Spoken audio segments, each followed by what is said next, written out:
अस्सलाम वालेकुम स्टूडेंट्स। तो मल्टीवेरिएबल कैलकुलस का आज हमारा लेक्चर 10 है। तो लास्ट टाइम हमने डबल इंटीग्रल स्टार्ट किया था। मैंने आपसे रिक्वेस्ट की थी कि कुछ बेसिक इंटीग्रेशन के रूल्स आपको आ जाने चाहिए। जो है आपने एफएससी में पढ़े थे कुछ बेसिक इंटीग्रल्स, जो है ना उनको रिव्यू करिएगा लाजमी, ठीक है, क्योंकि इंटीग्रेशन यूज़ होती है। तो डबल इंटीग्रल हमारा टॉपिक स्टार्ट हो गया। तो डबल इंटीग्रल से रिलेटेड एक आधी एग्जाम्पल है जो मैंने की है, जो आज मैं आपको वो एग्जाम्पल करवाने की कोशिश करूँगा, ठीक है। तो ये है जी, इवेल्युएट द डबल इंटीग्रल। ये डबल इंटीग्रल गिवन है, उसकी कोई रेंज है आर, वो गिवन है। ये फंक्शन है x-3y/dA। रियाजी से घबराना नहीं है कि मुश्किल लिखा है क्या लिखा है क्या। ज़रा यहाँ पे दो वेरिएबल्स यूज़ हो रहे हैं, एक x है और दूसरा y है। ये देखें, ये यहाँ पे जो लिमिट्स है ना आर की, ये गिवन है, x और y की लिमिट्स गिवन है। कहाँ है? x कितना चेंज हो रहा है? 0 से लेके 2 तक। y कितना चेंज हो रहा है? 1 से लेके 2 तक। एक बात याद रखें, अब इसको मैं लिखने की कोशिश करता हूँ। डबल इंटीग्रल, ये लिखा डबल इंटीग्रल, ये लिखा डबल इंटीग्रल, ये वही फंक्शन लिख दिया जो ये फंक्शन था, ये फंक्शन मैंने लिख दिया। ये ध्यान से देखना, या मैंने लिखा डी वाई डी एक्स, आप डी एक्स डी वाई भी लिख सकते हैं। बस एक चीज़ गौर से देखनी है आपने, ये बाहर वाला इंटीग्रल है, ये किसके साथ ताल्लुक़ रखता है? ये बाहर वाले डेरिवेटिव से। मतलब यहाँ लिखा है डी एक्स, इसका मतलब है चेंज इन एक्स। ये बिल्कुल बाहर है, इसका ताल्लुक किससे है? ये बाहर वाले इंटीग्रल से। देखें चेंज इन एक्स, एक्स कितना चेंज हो रहा है? एक्स चेंज हो रहा है 0 से लेके 2 तक। तो देखें एक्स की वैल्यू 0 से 2 तक है, तो मैंने बाहर वाली इंटीग्रेशन में कितनी लिमिट लिखी है? 0 से लेके 2 तक। बाहर वाली अगर एक्स की लिमिट डाल रहे हो तो यहाँ बाहर डी एक्स लिखा होना चाहिए। समझ आई इस बात की? अंदर देखें डी वाई लिखा हुआ है, ये किसके साथ इसका ताल्लुक है? इस इंटीग्रल के साथ। तो ज़रा गौर से देखें, डी वाई है चेंज इन वाई, वाई कितना चेंज हो रहा है? 1 से लेके 2 तक। तो देखिए अंदर वाला इंटीग्रल मैंने 1 से 2 तक लिखा है। आई समझ? तो ये डी वाई या डी एक्स ये आपस में चेंज भी हो सकते हैं, लेकिन एक अहम तरीन चीज़ ये है, अगर अंदर डी वाई लिखा हुआ है तो अंदर वाले इंटीग्रल की जो लिमिट्स हैं वो वाई की होनी चाहिए। अगर बाहर डी एक्स लिखा हुआ है तो बाहर वाले इंटीग्रल की जो वैल्यू है वो एक्स की होनी चाहिए। ये अहम चीज़ है, इसको कहते हैं फिबोनाची थ्योरम। फिबोनाची मुश्किल सा नाम है, खैर कोई बात नहीं। मकसद इसका यही है कि ये अंदर वाले डी वाई का ताल्लुक इस इंटीग्रल से है, बाहर वाले डी एक्स का ताल्लुक इस इंटीग्रल से है। तो कल भी मैंने एक आपको क्वेश्चन करवाया था डबल इंटीग्रल को सॉल्व करने का तरीकाकार ये है कि पहले अंदर वाला इंटीग्रल सॉल्व कर लें। ये देखिए, ये अंदर वाला इंटीग्रल यहाँ से शुरू होता है, यहाँ पे ख़त्म हो जाता है। तो अंदर वाले इंटीग्रल को मैंने नाम दे दिया ए, ठीक है, और इस ए को मैंने यहाँ पे लिख लिया। इसको लिखा है बड़े आराम से, इसको आप ओपन करते हैं, ठीक है। इसमें दो टर्म्स हैं, x-3y² dy, तो इसको अलग अलग कर लें।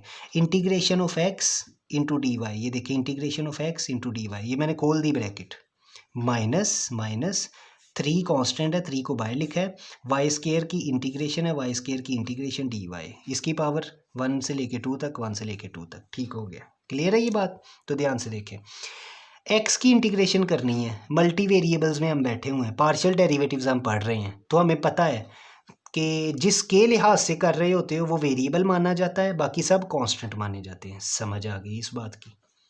लिखा है एक्स डी वाई, चेंज किस में आ रही है? वाई में, तो X as a constant treat होगा, X as a constant treat होगा। तो X as a constant, X को एक्स से लिखा, तो पीछे क्या बचा? पीछे बचा इंटीग्रेशन ऑफ डी वाई। याद रखना डी वाई की इंटीग्रेशन किसके इक्वल होती है? अकेले वाई के। किसके इक्वल होती है? अकेले। कैसे? ये D is a representation of derivative and ये इंटीग्रेशन है। डेरिवेटिव और इंटीग्रेशन आपस में एक दूसरे के रिवर्स हैं, एक दूसरे के रिवर्स हैं। डेरिवेटिव इंटीग्रेशन के साथ कैंसिल हो जाता है, तो बचा क्या? वाई। ये एक आसान तरीका याद करने का, ठीक है। तो ये देखें, एक्स कांस्टेंट था, क्यों? क्योंकि वेरिएबल वाई है। तो जब मल्टी वेरिएबल्स में शुरू से हम पढ़ते आ रहे हैं कि जिसके लिहाज से ले रहे होते हो वो वेरिएबल माना जाता है, बाकी सब कांस्टेंट। तो इसको देखा जाए तो एक्स यहाँ पे एज अ कांस्टेंट ट्रीट होगा, कांस्टेंट को बाहर लिखा, पीछे क्या बचा? Integration of d y. तो इंटीग्रेशन ऑफ डी वाई किसके इक्वल है? वाई के। एक्स वाई, और ये पूरे का होल, पूरा होल, ठीक है, एक्स वाई होल। ये देखें, ये कहाँ से कहाँ तक जा रहा है? 1 से लेके 2 तक जा रहा है। किसके इक्वल जा रहा है? 1 से लेके 2 तक, क्योंकि टोटल की इंटीग्रेशन है। ये एक्स चाहे यहाँ पे कांस्टेंट है, लेकिन इंटीग्रेशन टोटल की जा रही है। क्लियर है ये बात? चलें जी, एक स्टेप आगे चलते हैं, एक स्टेप आगे चलेंगे। एक सेकंड, एक छोटी सी चीज़, जी बिल्कुल ठीक है।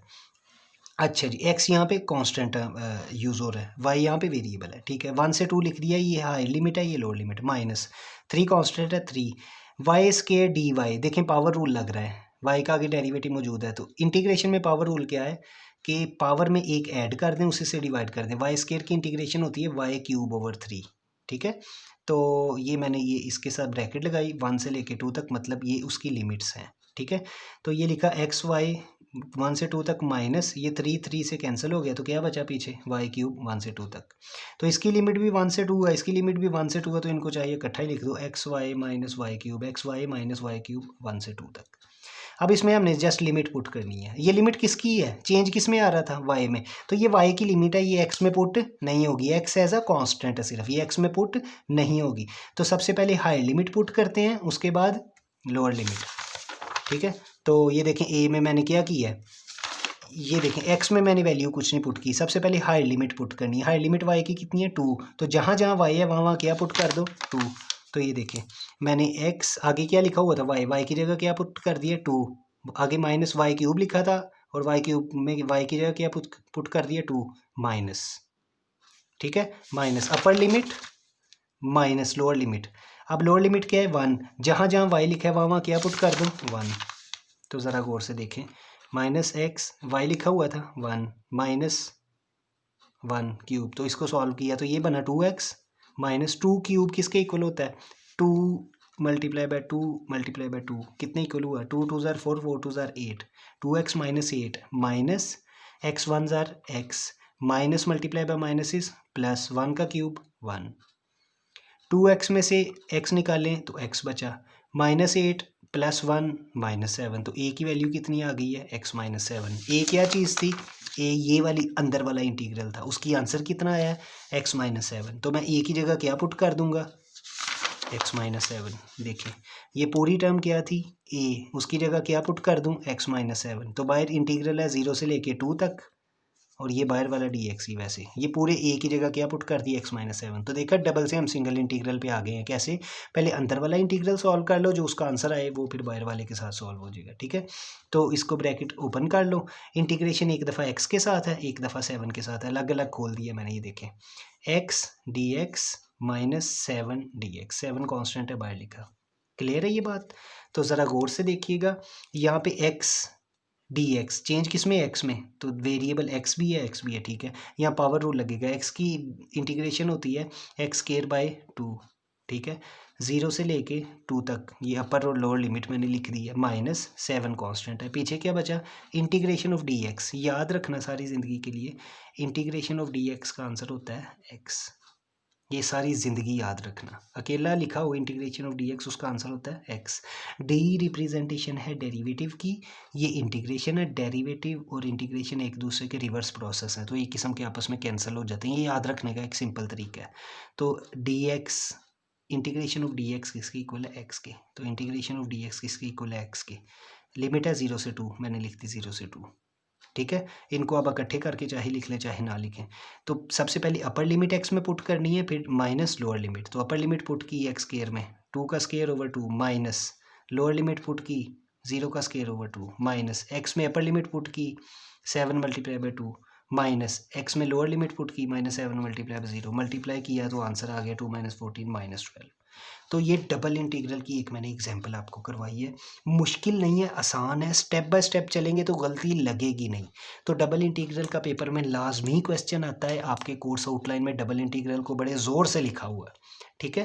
तो आपने क्या करना है, एग्जाम्पल 3 सॉल्व करने की कोशिश करनी है, पेज नंबर 1009 पे।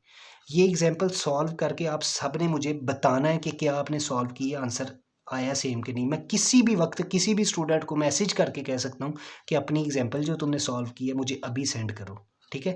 ये आज ही आपने करनी है, और किसी भी वक्त मैं किसी को भी मैसेज करके कह सकता हूँ कि एग्जाम्पल 3 जो सॉल्व की है स्टेप बाय स्टेप प्रोसेस के साथ वो मुझे दिखाओ, तो उसकी बेस पे आपके कुछ मार्क्स भी लगेंगे sessional. Thank you so much.